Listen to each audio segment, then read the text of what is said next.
Nimenotice kuna vitu chafu sana zilifanyika kwa hiyo maandamano na zikafichwa. Let me tell Kenyans, let's not take what the young boy, I don't want to call him chokora, I want to call him the young person of this nation, ni vile hajapata opportunity, who was interviewed by Mosiria. Kwa tumekufa, ukipeleka mochari. Nani alikuwa ulipeleka wapi? Unapeleka mocha. Walikufa wakuwa 32. Wale wana. Huyo kijana waliona akiwa mchafu akasema kuna mili tulilipwa tufiche mili, and people maybe think that alikuwa amevuta MC ama gum. I want to tell you, airport ikiuzwa mtu wa kwanza kujua alikuwa Chokosh.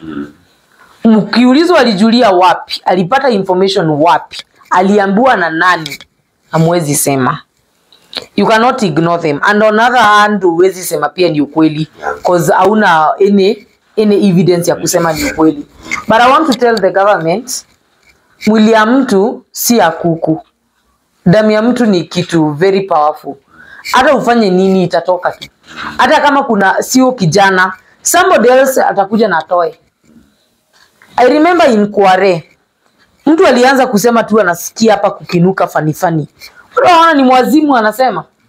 But later mwili moja kutolewa, many bodies zilitoka hapo. So these things should not be ignored. But who do I tell that afanye investigation? Ni DCI ni Amin. Amin anaweza fanya investigation yote kweli na ni ndio mahali shida iko. How do DCI investigate themselves?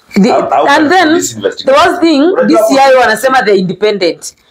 They are not independent. Let it be very clear, DCI is working for the government.